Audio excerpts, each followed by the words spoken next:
The Lord bless you with His sweet, sweet presence and His peace. It's Sunday, April 19th, 2015 at 2:54 a.m. I'm just a little bit early tonight. I'm trying to get my schedule back a little bit, get some sunlight in during the day. Well, tonight when I was with the Lord in worship, after quite a long time of worship and sweetness, just worshiping Him, I saw myself in my wedding gown, dancing with Him, in a very formal wedding gown, and He was in a formal attire also. Interesting, because this is the second night in a row that I've seen that, and it kind of gives me hope that the wedding supper of the Lamb might be soon. Well, I took a little nap after worship because I usually get very relaxed, and it's like the glory just falls and it puts you in a state of rest, so to speak. And I went to lay down for a little nap, and then I came back. And the Lord began speaking to me. My children are having a hard time recognizing where they have made compromises with the world. The world is so corrupt that consciences have never really been properly formed. As a result, there is still much they do not recognize as far as right from wrong. They sense certain things are not pleasing to me, but they don't know beyond a shadow of a doubt. You fall into this too sometimes, my love.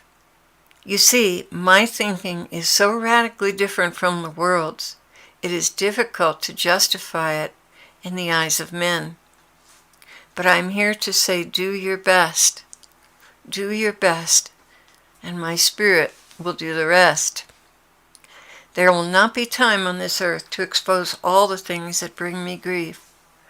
But after time in heaven, you will all understand more fully the sinful things that contaminate you. Until then, do your best, and I will help you. I understand your lack of understanding as to what things offend me, and for this reason I'm being more liberal with you and not requiring complete purity as I did in days of old.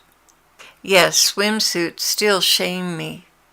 That is way too much flesh showing, but that's the norm for your culture. I remember when you would take your children to the swimming pool and insisted they cover their bodies with shorts and t-shirts. But just them being in the vicinity of others who were immodestly clad was shameful to me. I'm not condemning you, Clare. I'm explaining to you how different heaven's standards are, and that I have made allowances because of your culture. But now we are coming down to the wire, and I wish for all my brides to be acutely aware of what is grievous to me. I want you all to practice chastity of eyes, mind, and body. Do not let your eyes wander. Do not look twice when you see something offensive to me. Do you understand? I live in you. I see what you see. Oh, please spare me the grief of having to see things of the carnal nature. Many of you have stumbled into sins of the flesh because of the immodest culture you live in. That was Satan's plan all along, and how successful he has been. But now, my brides, as you approach our wedding day, I beg of you, do not linger on things of the flesh, not entertainments, not pictures. It's not funny to me. It's sick. Not photographs, not songs or books. Anything like that is detestable to me. I took a moment here and I said, Lord, you know the enemy has unleashed filth like never before that just seeps into our minds before we recognize even what it is. And he continued, there's no condemnation if you recognize these things in your mind. It is when you dwell on them that you sully yourself. Again, blessed are the pure, for they shall see God.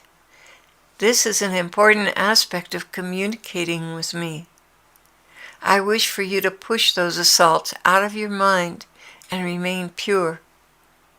If you do not, they will begin to grow and evolve into something much more evil, and before you know it, you are compromised and beyond the boundaries of your self-control. Then it's too late, and you fall into sin. I'm telling you all this for your own good.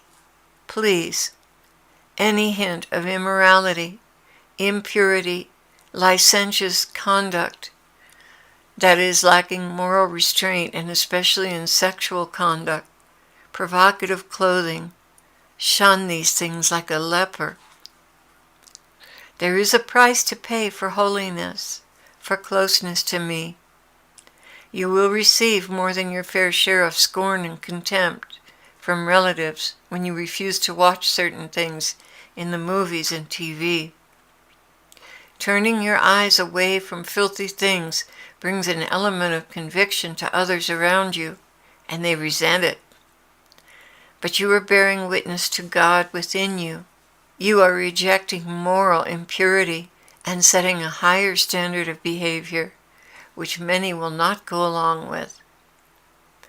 And for those of you who have already fallen into uncleanness or fornication, I say, repent and make a resolution not to do it again. Call on me in that hour to strengthen you. Those who willingly give their eyes over to that are far more guilty than those of you who are weak and refuse every opportunity to look, but still find yourselves overpowered. I do not condemn you, but the demons do. They bring on the temptation and give you to think, oh, God will forgive me. And then when you fall, they pour on the condemnation and claim you as their own, bound for hell. You will find that those of you who are harsh and judgmental with others will have a harder time controlling yourself. You see, rather than rushing to your side, I allow you to fail, so you will have more compassion for your brothers and sisters. I am calling my children to mercy. Those who show mercy shall themselves be shown mercy. And those who are legalistic, demanding, and critical of others need to learn compassion and humility. And so I allow a degrading habit to bring them to their senses, so they will cease judging others. I do not give birth to these things, but I see the demons getting ready to jump on a soul. And if they've been harsh and critical of others, I do not come to their rescue. The more you downgrade others, the more you can expect to fall. Now when a soul has had enough and cries out to me to help them, I remind them of their weakness, so they may indeed see themselves on the same level as everyone else. Not better, not smarter, not holier, not more capable, but wretched, just like the rest of humanity, needing redemption, needing compassion, needing mercy. And when I see that a proud, arrogant, judgmental soul is beginning to get it, then I step in and help them. Lord, I know I've had a weakness in the area of food, and it seems that whenever I've brought home some little thing that didn't meet with your approval, I would have remorse and you would give me a reading on humility. Yes, I humble the proud. I allow them to fall in many, many different ways, because pride was and is the original sin by Satan. Pride is the grandfather of sin, and more than any other sin, I hate pride. It breeds judgment and gossip, which destroys the life of my body, and it deprives it of my gifts. It destroys marriages and leaves children without guidance from both parents. It degrades the simple and takes the meaning of their lives from them. There's nothing more destructive than pride. It can be found behind all the other sins, greed and lust, and too many things to mention. So when I see a soul that wishes to know me on a deeper level, I immediately go to work to break that stronghold, so that life may be restored to that soul and not so easily stolen. When there is pride, you are a city unguarded. How easy it is for the enemy to walk right in and despoil you of all your gifts. When you are a minister and you are in pride, not only do you fall, but all the others who have attended you, listened to you, believed in you, they fall as well. Satan lies in wait for ministers. He provokes them to judge. Then he despoils them. So for all of you, I'm telling you the secrets of holiness, the secrets of pleasing me, and warning you of the snares that are set at your feet. Just after a victory, when you're feeling good, that is your most vulnerable time. Expect to be attacked. Expect to be provoked to judge others and place yourself above them. When you begin to feel this leaven creep up on you, immediately repent and beg for forgiveness and mercy on your soul. Usually when you feel it, it's too late. You've already been walking in it. But if you're very, very careful, you can prevent a fall. Mostly, I want you to notice the virtue in your brother and sister and accuse yourself that you lack that virtue.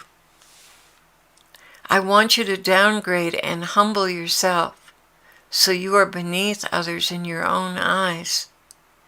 Wow, isn't that different from the world? Oof. This is the only safe haven for you, humility. And if you look closely enough, you will see so much virtue in others, you will not dare to point the finger at anyone. Rather, you will habitually recognize virtue in others, and that will keep your city secure and well guarded. So now perhaps you understand it, why you fall into degrading sin, why things fail for you. For I oppose the proud, but give grace to the humble. I love you all with the tenderness that only your Creator can have. I bless you now as you go forth with wisdom and courage to overcome yourselves and walk in my humility. For though I am God, I did not regard equality with God something to contend for, but I emptied myself, taking the form of a lowly servant, and came to you in the likeness of men, forsaking my privilege as your Creator. This is the character of my bride. So go now, my love, and do likewise.